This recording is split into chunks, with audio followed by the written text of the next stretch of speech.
Hello students, let's begin with our question. तो question में हमें एक मैग्नेटिक कॉइल के बारे में बताया गया है। मैग्नेटिक कॉइल का प्लेन मैग्नेटिक फील्ड के परपेंडिकुलर रखा हुआ है। तो कॉइल का प्लेन मैग्नेटिक फील्ड के परपेंडिकुलर है, उसका क्या मतलब है? जैसे ये जो मैग्नेटिक कॉइल है, इस तरह से सर्कुलर कॉइल है यहाँ पर, और ये उसका प्लेन है। तो प्लेन मैग्नेटिक फील्ड के परपेंडिकुलर रखा है, यानी कि ये जो पेन है वो मैग्नेटिक फील्ड की डायरेक्शन बता रहा है। तो कुछ इस तरह से वो कॉइल रखी हुई है, ये ऐसे। तो प्लेन जो है मैग्नेटिक फील्ड के परपेंडिकुलर है। अब क्वेश्चन में हमें बोला है कि जो कॉइल है वो सर्कुलर है, उसका डायमीटर 15 मिलीमीटर है, और उसमें जो कॉइल में टर्न्स हैं वो हैं 300 टर्न्स, और मैग्नेटिक फील्ड इनिशियली 30 मिली टेस्ला गिवन है। क्वेश्चन में क्या दिया है कि जो मैग्नेटिक फील्ड है उसको चेंज किया गया है 30 मिली टेस्ला से उसको 0 तक चेंज कर दिया गया है, और इसमें करने में जो टाइम लगा वो लगा 20 मिली सेकेंड्स। फिर उसको 0 से दोबारा से 30 मिली टेस्ला तक ले जाया गया, और इस बार जो टाइम लगा वो लगा 40 मिली सेकेंड्स।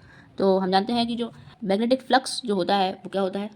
वो होता है phi equals to B A cos theta.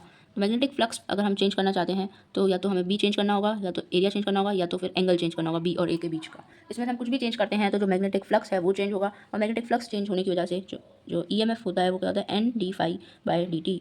तो rate of change of flux पर डिपेंड करता है ईएमएफ। तो अगर इनमें से कुछ भी चेंज करते हैं तीनों क्वांटिटीज़ में से तो ईएमएफ इंड्यूस होगा, अदरवाइज नहीं होगा। तो इस क्वेश्चन में हमने एरिया को चेंज नहीं किया, एरिया उतना ही है। कॉस थीटा को भी हमने चेंज किया नहीं है। कॉस थीटा कितना है इस केस में? जो मैग्नेटिक फील्ड और एरिया वेक्टर के बीच का एंगल होता है कॉस थीटा। तो एरिया वेक्टर इसका किधर होगा? एरिया वेक्टर होगा इस डायरेक्शन में। जैसे ये अगर कॉइल है तो एरिया वेक्टर भी इस डायरेक्शन में है और मैग्नेटिक फील्ड भी इस डायरेक्शन में है। तो थीटा हो जाएगा 0 और कॉस थीटा हो जाएगा 1। Okay, cos theta 1। तो इसमें से हम क्या चेंज करें? हम चेंज करें मैग्नेटिक फील्ड को इस क्वेश्चन में। पहले 30 से 0, फिर 0 से दोबारा से 30। मैग्नेटिक फील्ड चेंज जब हमने इनिशियली 30 से 0 की तो E1 ईएमएफ इंड्यूस हुई कॉइल में, और 0 से 30 अगेन हमने चेंज की तो E2 ईएमएफ इंड्यूस हुई। तो हमें E1 और E2 का रेशो फाइंड करना है। तो ईएमएफ के इस फॉर्मूले में अगर मैं फाई की वैल्यू पुट करती हूँ तो क्या आ जाएगा? N D phi. D phi कितना है? B A cos theta. Theta जो है कॉस थीटा 1 है क्योंकि थीटा 0 है। डी फाई की प्लेस पे आ जाएगा बी ए कॉस थीटा 1 हो गया, divide by D T. Okay, तो अब मैं इस E1 और E2 हमें फाइंड करना है, E1 E2 का रेशियो। तो इसकी जगह पर मैं पुट अगर करती हूँ E1 और E2, E1 कितना हो जाएगा दोस्तों? E1 स्टूडेंट्स, E1 कितना हो जाएगा? E1 हो जाएगा N तो सेम ही है, N D B 1 A divide by D T 1।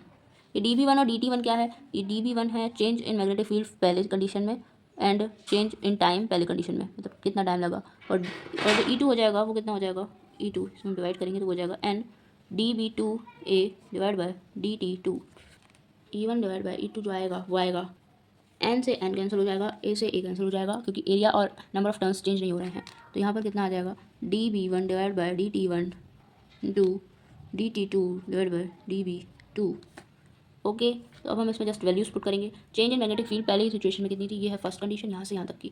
तो 30 से 0, तो चेंज कितना हुआ? 30 का, 30 मिली टेस्ला का। तो ये आ गया 30 डिवाइड बाय डी टी 1, यानी कि इस चेंज में टाइम कितना चेंज हुआ? 20 मिली सेकेंड्स का टाइम लगा। तो यहाँ आ जाएगा 20 मिली सेकेंड्स इंटू डी टी 2 कितना हो जाएगा? यानी कि सेकंड कंडीशन में टाइम कितना लगा? 40 मिली सेकेंड्स। और मैग्नेटिक फील्ड कितनी चेंज हुई? तो 0 से 30 तक मैग्नेटिक फील्ड चेंज हुई, यानी कि चेंज इस कंडीशन में भी कितना हुआ? मैग्नेटिक फील्ड का चेंज 30 मिली टेस्ला। तो यहाँ पर आ जाएगा 30। अब यहाँ से 30 से 30 कैंसिल हो जाता है और ये आ जाता है 2। ओके, तो E1 डिवाइड बाय E2 जो आया वो आया 2, यानी कि ऑप्शन नंबर सी करेक्ट हो जाएगा। Okay students, thank you so much.